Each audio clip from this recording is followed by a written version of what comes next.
Go ahead. Welcome into another edition of Pressbox Live. I'm Stan the Fan Charles of Pressbox and PressBoxOnline.com. With me is Luke Jackson, our managing editor at Pressbox, PressBoxOnline.com. And with us today, we're very happy to have Jacob Calvin Meyer, one of the two members of the Baltimore Sun sports staff that cover the Baltimore Orioles.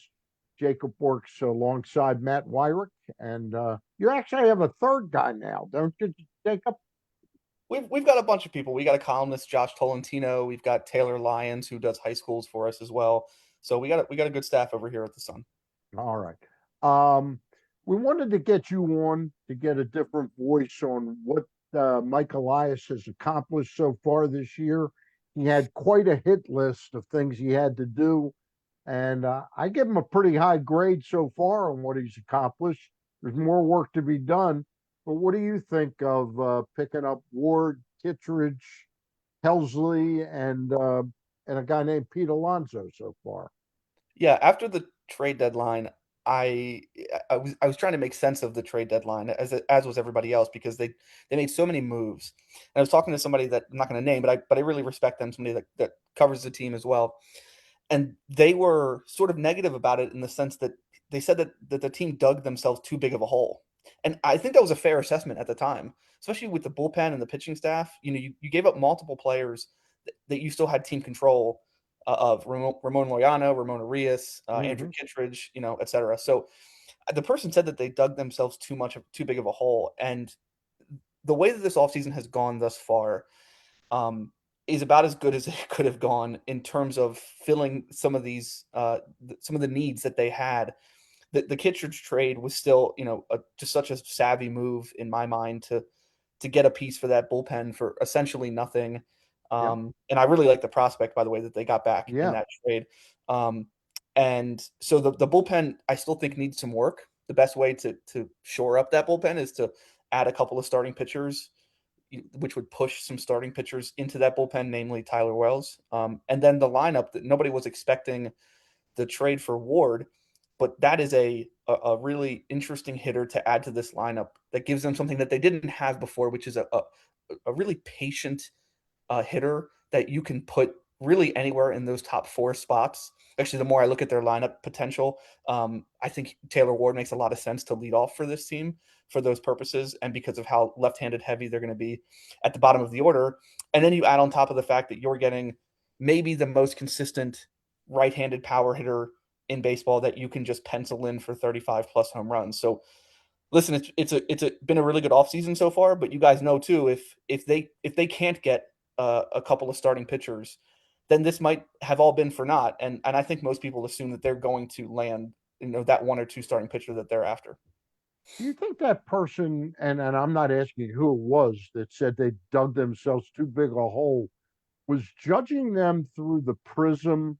Because I think so much of the criticism of Mike has been about not spending, that they were judging him through the prism of what John Angelos had to spend, where he didn't have control of the family money, Mhm. and what this group is about to be able to spend. Yeah, I Is think that fair?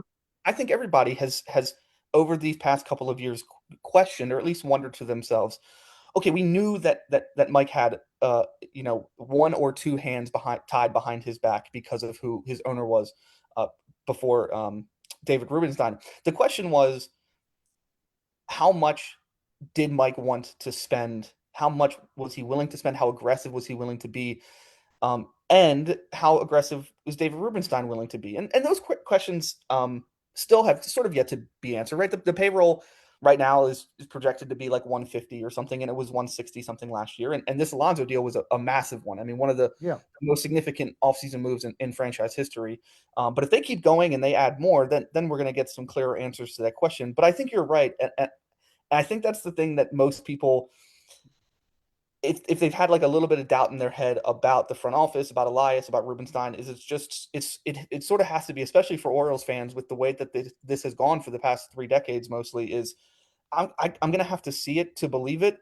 And I think the Alonso thing is a massive step in the right direction when it comes to that. Nope. Go ahead. When you went down to the winter meetings in Orlando, Jacob, did you get the sense that the Orioles were about to pull off a major move for a middle of the order hitter? Because we saw that they offered $150 million for Kyle Schwarber and obviously 155 to get Pete Alonso done. Did you get the sense that they were intent on adding that type of hitter to their lineup? Yeah, it's funny because similar to what I had said before, it's like part of this you can only base everything off of um, sort of your biases, which is your prior knowledge and your assumptions about what the team needs, what you think the front office is going to operate like, et cetera. And so once they traded for Ward, in my view, I was like, oh, that's their acquisition for a big bat, and now they're going to focus on pitching. And that was my assumption when I went down there. And then when we spoke with Mike Elias that first day in Orlando up in the team suite, he spoke more definitively and more, I don't know if aggressively is the right word, but he spoke more definitively than I've heard him in the past few off seasons. And I feel like we've seen this him take steps in that direction, which I think is his level of confidence with the people who are writing the checks, right? The owners, and what the market looks like and his ability to potentially close on a deal, right? For example, he said definitively on Monday that they wanted to add a big bat. And compared with past off seasons when he's been, it's almost like you have a square peg and it's just like, oh, I want a right-handed hitting outfielder. This was last offseason. I want a right-handed hitting outfielder. I'm going to go get the best one on the market, Tyler O'Neill. I need a backup catcher who hits right-handed. I'm going to go get Gary Sanchez. Whereas this offseason, it was more, I need a hitter. I need a presence. I don't care what position he plays. We'll figure it out. And we saw that with Schwarber, that their interest in him, a DH, that's not a massive fit for this team, considering you would really like to play Adley or Basayo at the DH spot. But I think they were more focused on just improving the team instead of filling kind of holes, and then being able to figure it out later. And so I kind of went into it thinking, oh, they're just going to focus on pitching. But after that, also Elias was asked on Monday if there's payroll space for both a big bat and a frontline starting pitcher, and he said yes to that question. In past years, he would have obfuscated like no other because of the situation. And so I think we're seeing a progression with the front office under David Rubenstein that is certainly putting them on a trajectory to consistently have competitive payrolls, because the payroll discussion isn't just, oh, you need a top 5 payroll to win a World Series, or if you just spend you'll win. It's more so having a competitive payroll consistently year after year, which will allow you to continue to put yourself in the dance more often than not and be able to have a roster that can compete in October. What's it like at let the me winter? just jump. Oh, go Let ahead. me just jump in and ask one quick question of you, Jacob. You were at the Alonso press conference, and I wrote this today, and I kidded with Elias after the press conference. I said, Mike, I've known you 7 years. When Rubenstein was talking about their payroll flexibility and how well heeled they are, Elias had this, he didn't want to come out and laugh, but he was smiling in a way I've never seen him smile as general manager of the Orioles. And I kidded him and he said, yeah, I am smiling. It's funny because I listen, Elias has taken a lot of flack really since the 2022 trade deadline, when they sold at the deadline when they had an opportunity to make the playoffs. And I think that was a really frustrating moment for a lot of fans. Um, and there's no need to relitigate the 2022 trade deadline. Yeah. But since that moment, I think there's been a bit, that's when he made the liftoff comment. And then that offseason, they barely spent any money and they went into the next season with a $60 million payroll. Despite that, they win 101 games. They trade for Corbin Burns, and people are thinking, oh, like this was liftoff, right? This is the ascension. There's a new owner. And then last offseason, despite a good amount of spending, there wasn't any splash, and most of the moves felt very piecemeal y. Yeah. And so Terrible. I think the thing that I've been thinking over the past week is how much of this is last offseason Elias didn't, maybe the front office didn't love the free agents on the market. last offseason. Maybe they looked at this and said, oh, two of our better pitchers in Kyle Bradish and Tyler Wells are going to be out for the vast majority of the season, and our closer is coming off Tommy John. Is this really the year that we're going to, really go all in and invest? Because even if they had, right, if you imagine if they had signed instead of, Charlie Morton, if they had signed a stud starting pitcher, if they had signed Max Fried, the Orioles still missed the playoffs last season. And if they had signed Corbin Burns and Anthony Santander last offseason, Corbin Burns gets Tommy John. Anthony Santander played 54 games or whatever for Toronto, and the team still misses the postseason. And so I'm not saying that this was all part of some grand plan from Elias and that everything has worked out as expected. But I mentioned that he's taken a lot of flack. And again, when you come off a 75 win season, when you go into it, you go into the season expecting to be World Series contenders and you only win 75 games, criticism is deserved. But I think the big one was about the spending, and I have to imagine that this was pretty satisfying for him to finally ink somebody to a big deal. Probably him knowing that this was going to happen at some point, even though a majority of the fan base had questioned whether this day would ever come. But obviously it has. Luke, go What ahead. what's it like at the winter meetings when a huge deal like this hits? And there really aren't that many deals that happen at the winter meetings. There might be only 3 or 4 teams that are really active. What's it like for the you and the rest of the beat crew down there when a huge deal like this hits at the winter meetings? What's funny is that it's no different for us than it is when we're at home because you see the news and then you text a bunch of people trying to get it confirmed and then you write it. But as you've noted, like or as anybody would know, like once these deals break, it's being leaked out to Jeff Passan or John Heyman or somebody else, and then it gets confirmed by everybody. But the physical hasn't been done yet, so the team's not going to comment. And so most years at the winter meetings, we'll talk with Elias 2 or 3 times during the winter meetings, and that's valuable time to go down there and talk with the general manager and get quotes and yada yada yada. But this time, one, they were so busy, and you could tell how busy they were up in the Orioles suite, and just by the timing of everything, they were so busy with the Alonso meeting, which was on Tuesday night, and the offer to Schwarber.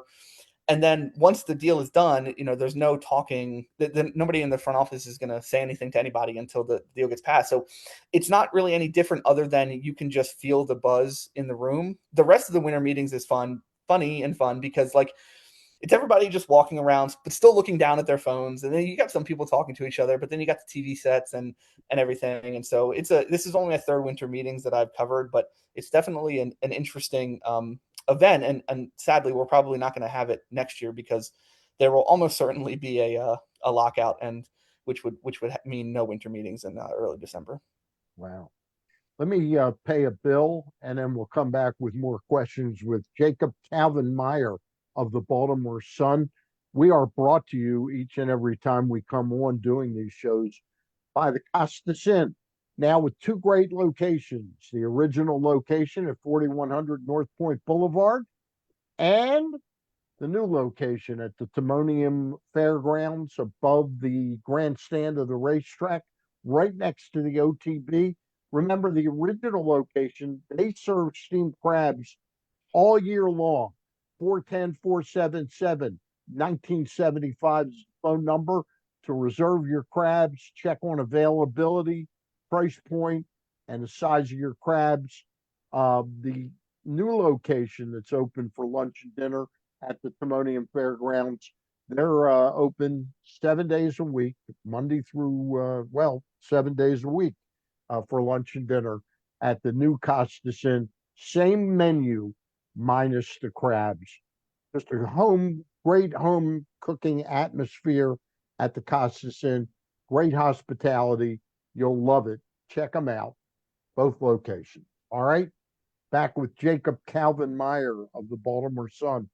Uh, Jacob, one of the only moves to me that's been the biggest head scratcher has been the tendering of Ryan Mountcastle with an nearly $8 million contract.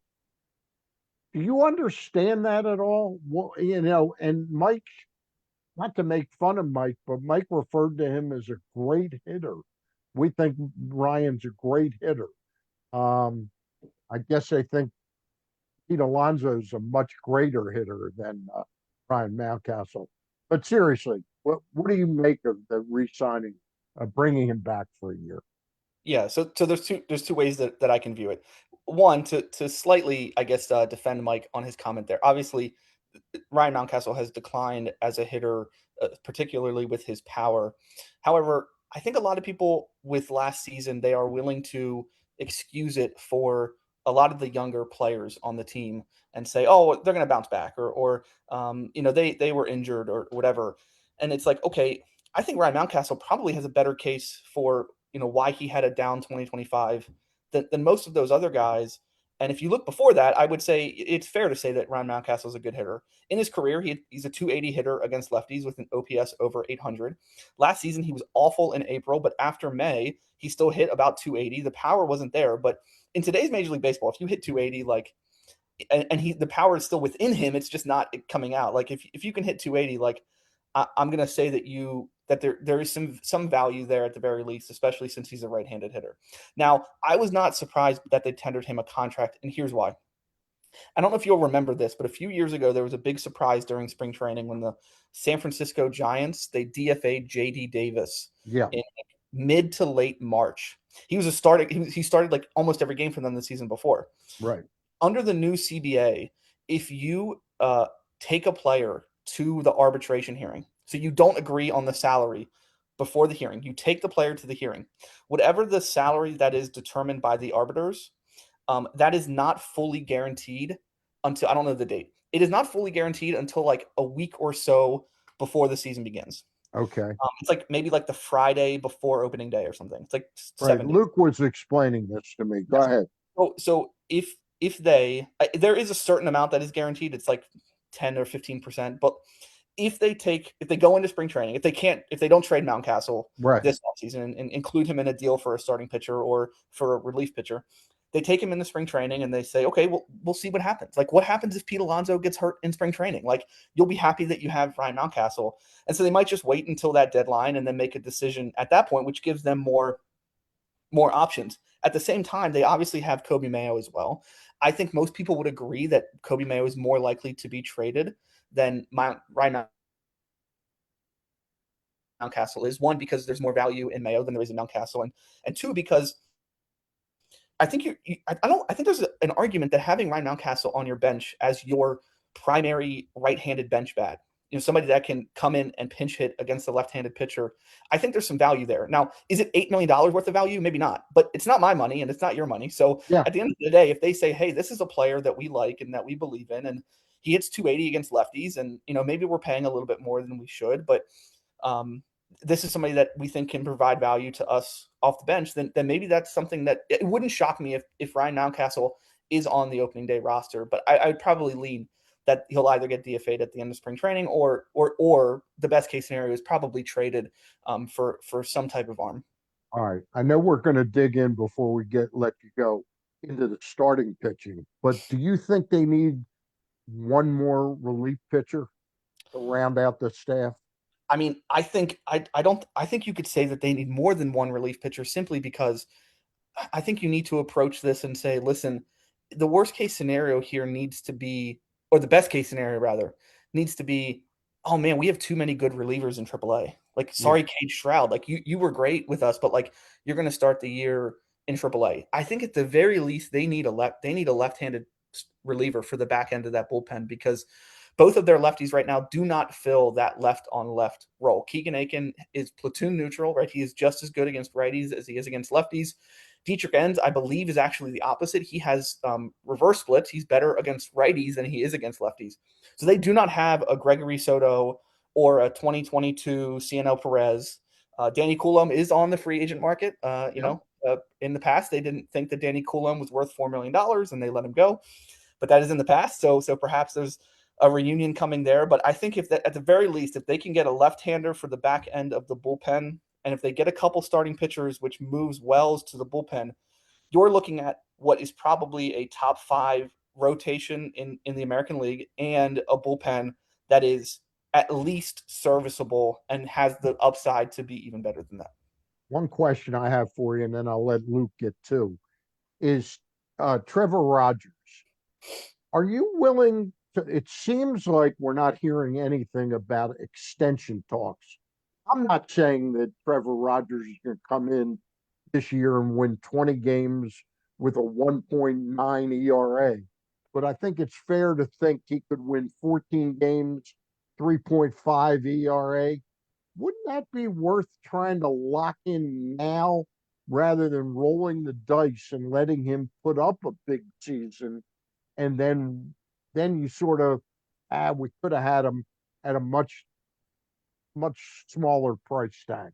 Well, there's an argument from the team side that you just made. There's also the argument from Trevor Rogers' side, which is, listen, he's dealt with injuries in his career. He's also dealt with stretches where he hasn't been very good. And so wouldn't it make sense for him to capitalize on this moment as That's well? that's my point too, as well. Yeah, So this is a moment, right? There's been a lot of talk about extensions and the lack thereof with this regime. Again, we can go back to the John Angelos of it all, but they obviously signed Basayo in August, and when it comes to a lot of their young stars, those players are rare. The one that they signed with Basayo, which was a pre-arbitration deal, those are quite rare and harder to agree on.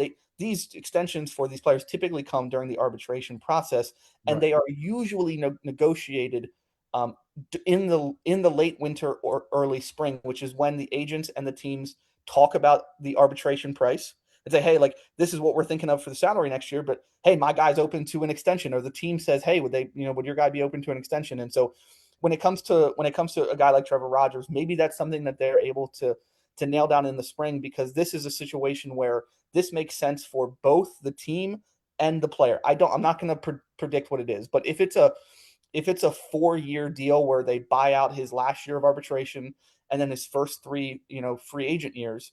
I mean, Trevor Rogers is still young. I think he's going into his age 28 season. And Right. so this can make a lot of sense for the team, where if they believe in the player, they could get him at a lower number than they would otherwise. And for Rogers, you secure yourself life-changing money based off half of a season. And Yeah, that's it's hard for me to imagine that they don't get this done if both sides are willing to get it done, just because it makes so much sense. I agree 100%. Luke, couple more, and then we'll let Jacob get out of here. Sure.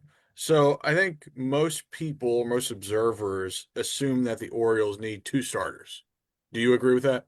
Yeah, well, need is the tough word there. But yes, I would lean towards two starters. Okay. Do you think that comes with in two free agents, a free agent and a trade, or two trades? If I had to guess, I would say one free agent and one trade.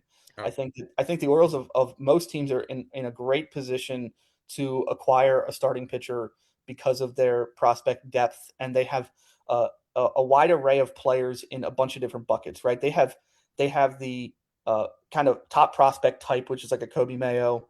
They have a bunch of other top 30 guys, both arms and hitters, and they have the like really attractive ascending players in the low minors, like a Nate George, mhm. or an Esteban Mejia, and those players are typically valuable to a team that is rebuilding, like right. You can get a top 100 prospect for a top, maybe a couple top 100 prospects for like a Mitch Keller or something like that, because they're players in the lower minors, and there's more variance there. So my guess is if they can go out and, I don't know, sign a Michael King for 3 for whatever, and then trade for, I think the name that I'm most interested in on the trade market, or that makes the most sense to me, is Freddie Peralta. There's already a history there, and them acquiring a pitcher from Milwaukee. Those two organizations view players very similarly, and so it's easier to trade with a team like Milwaukee or Cleveland or Tampa, because you just view minor league players and assets very similarly, and so it's easier to link up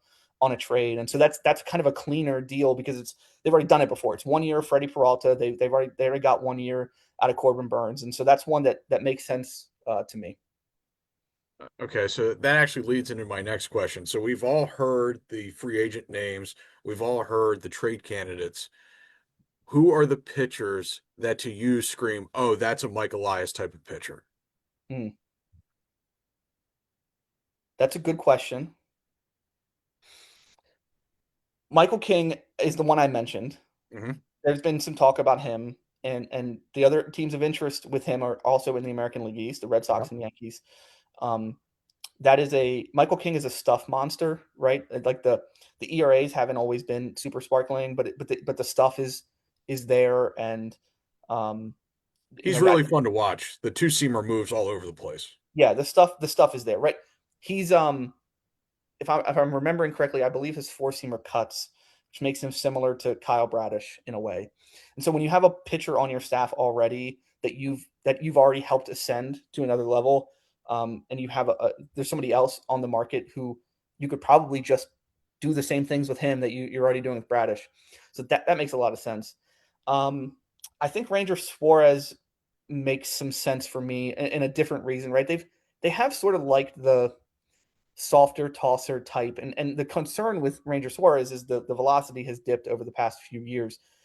But that actually might help them in the sense that instead of Suarez getting a 5-year deal, he might get 3 with And an an opt out. option. Like it's possible that like there's a pitcher here that ends up getting a 3-year deal with an opt out after year one, and maybe the Orioles jump on something like that, especially if they trade for like an Edward Cabrera and they get a pitcher that they have control over for the next 3-4 years. They might be more willing to sign a pitcher to a deal that he could potentially opt out after the first year. And the thing about the opt outs that get weird is what's his next offseason look like?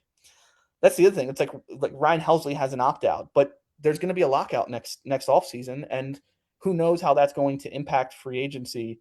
So it's quite possible that these deals that players are signing that have an opt out after year one, after 2026, that they get to the end of 2026 and everybody just assumes that there's going to be a lockout, and the player just decides, well, I'm just going to stick with the contract I already have because who knows what's going to happen with the lockout. All right, Jacob, why don't you tell us about what you've been working on for the Sun, what people can read, and what you might have coming up here in the next week or so.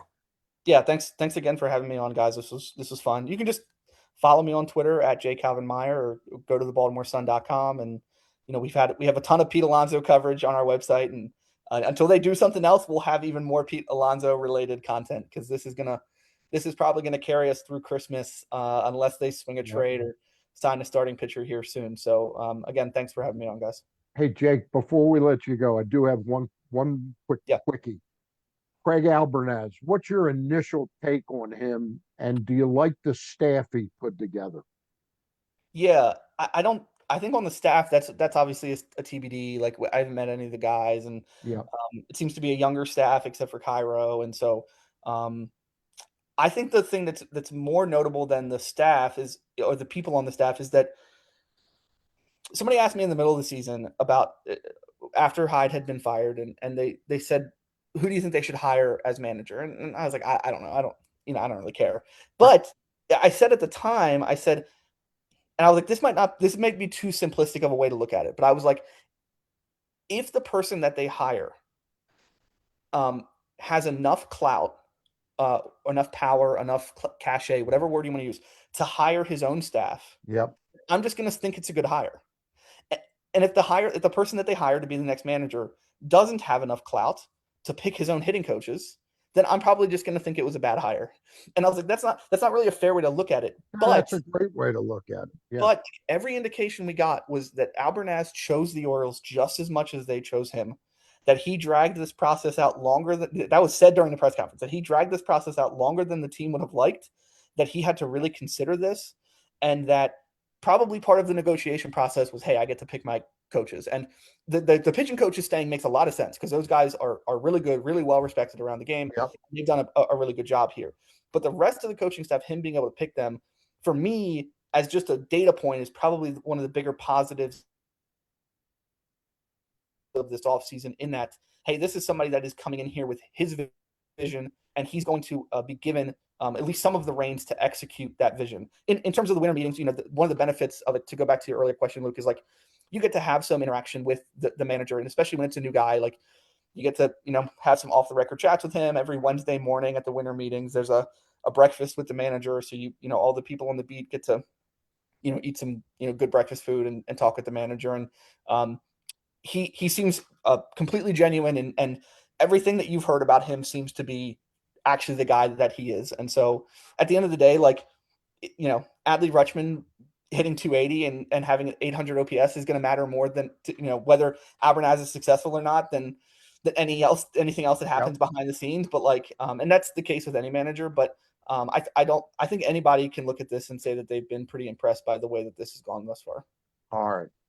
Again, many thanks, Jacob Calvin Meyer of the Baltimore Sun. For Luke Jackson and Jacob Calvin Meyer, the Baltimore Sun, I'm Stan the Fan Charles. We thank the Costas in, and we'll be back next week with somebody else talking a little baseball next Monday. Bye for now.